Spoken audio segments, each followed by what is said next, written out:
This is Autoline Daily, the show dedicated to enthusiasts of the global automotive industry.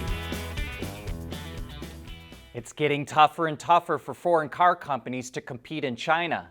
Nissan is closing one of its plants in Changzhou as sales slump in the face of intense Chinese competition.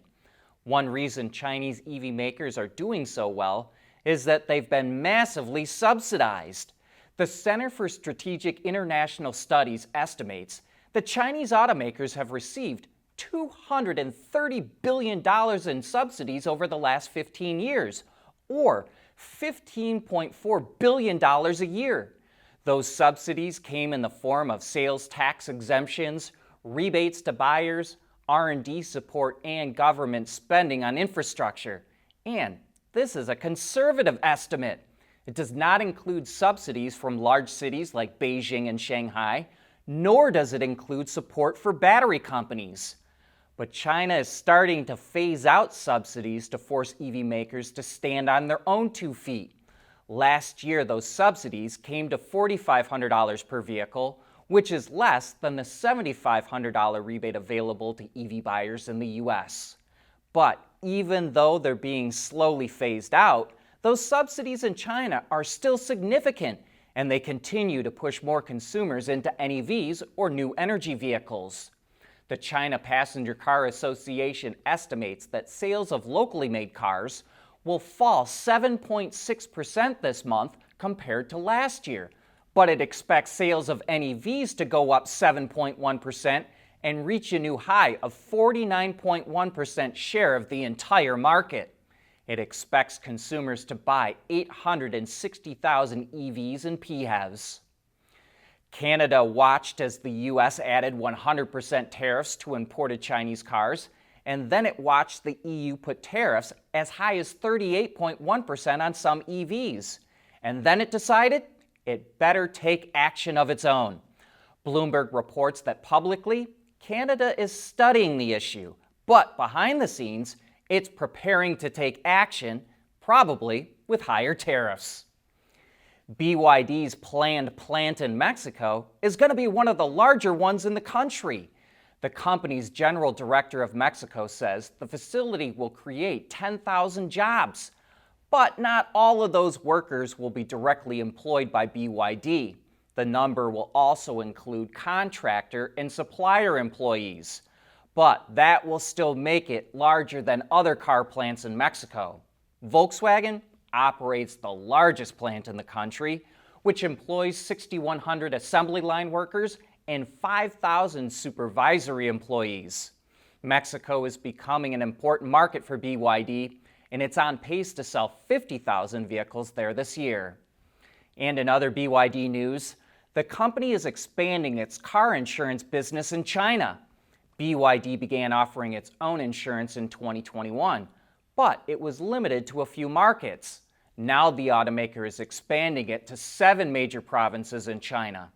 Tesla pioneered offering car insurance to customers back in 2019. This is a good source of revenue for the automakers, and with connected car technology, they can monitor how owners drive and then write a policy tailored to them. Intrepid's NeoVi Pi, allowing automotive engineers to interface, capture, and monitor vehicle data using Raspberry Pi. As a matter of fact, it's the automotive industry's first robust platform for Raspberry Pi, featuring Intrepid CAN-FD technology and Raspberry Pi Compute Module. The NeoVi Pi is designed for automotive environments, allowing use with relative power ranges and applications. In addition, the NeoVi Pi enables you to use the Raspberry Pi for compute while avoiding additional development to adapt to network environments. That makes the NeoVi Pi powerful enough to solve your vehicle network problems, yet small enough to fit in your backpack. One of many Intrepid tools used for developing zonal architecture and software-defined vehicles.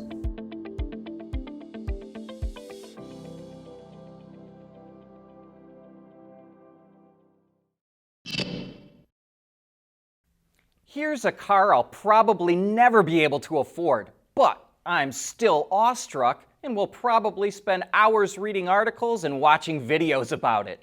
This is the Bugatti Tourbillon, which is the successor to the Chiron and gets its name from a mechanism in high-end watches that increases accuracy. It's also fitting because the driver cluster was developed by a Swiss watchmaker, and crystal glass like you might find on the face of a watch is used on the center console. The cockpit appears to wrap around the two seats with an arch forming over the door, dash, and center console that draws your eye out into the horizon. The exterior design of the Tourbillon is not a far departure from the Chiron. The nose and tail of the car look like they've been elongated, but actually, the car is only an inch longer and the styling is a bit more aggressive. You might think it has the same quad-turbo 8-liter W16 engine, but surprisingly, a new engine was developed for the car. It's still a 16-cylinder, but the block setup is in a V pattern, there's no turbos, and the displacement has been increased to 8.3 liters. The naturally aspirated engine makes 1,000 horsepower. But since this is the age of electrification, there's also a front E-axle with 2 electric motors and another electric motor on the rear axle. Combined, the 3 motors make 800 horsepower. So, total system output is 1,800 horsepower. Bugatti says it will do 0 to 100 kilometers an hour in under 2 seconds and tops out at 277 miles an hour. It also has a decent-sized 800-volt battery pack at 25 kilowatt hours, which provides a range of 60 kilometers or about 37 miles.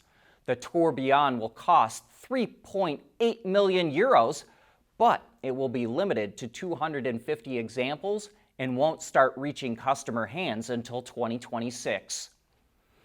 Chinese EV maker NIO recently rolled out its 4th-generation swapping station. They can now perform automated battery swaps. Owners just have to tap a button on the center screen, and they don't even have to be in the car. The new stations can perform swaps in just 144 seconds, which is 22% faster than before, and they can swap up to 480 batteries a day.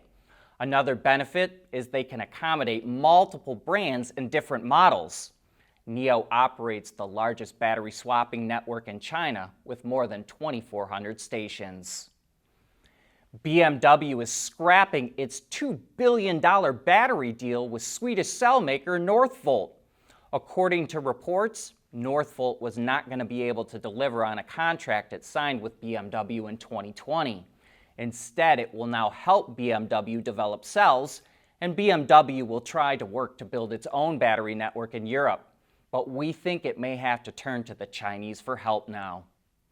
For airbags to work properly, the front occupants have to be properly seated and upright. But what happens when level 3 autonomy, hands off and eyes off, becomes commonplace? People may tilt back or sprawl out in their seat, and that means the airbag may not protect them in an accident.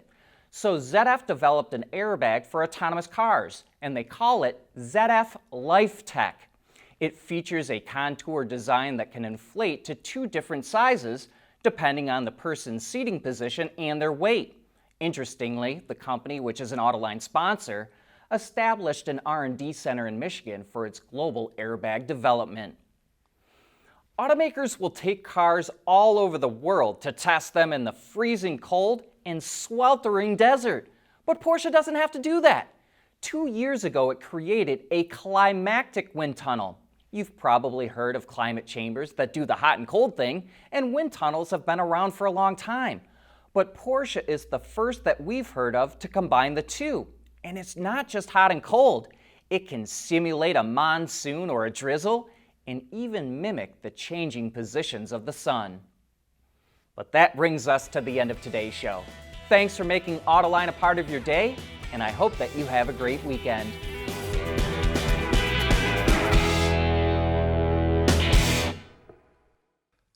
Autoline Daily is brought to you by Bridgestone, solutions for your journey. Intrepid Control Systems, over-the-air engineering boost your game. MEDC, where Michigan businesses are powering the future of mobility. Tejan Automotive Technologies, the formula for better mobility. And by ZF.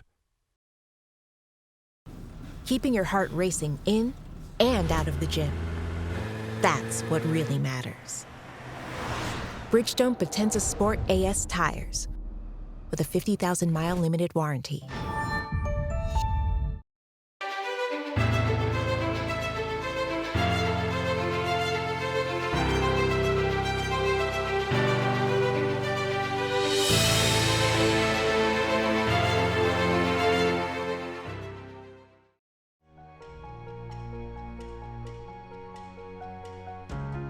Michigan is leading the charge in mobility and innovation, and I can't think of a better state to be in. There's nothing wrong with heavy metal. Hey, lighten up.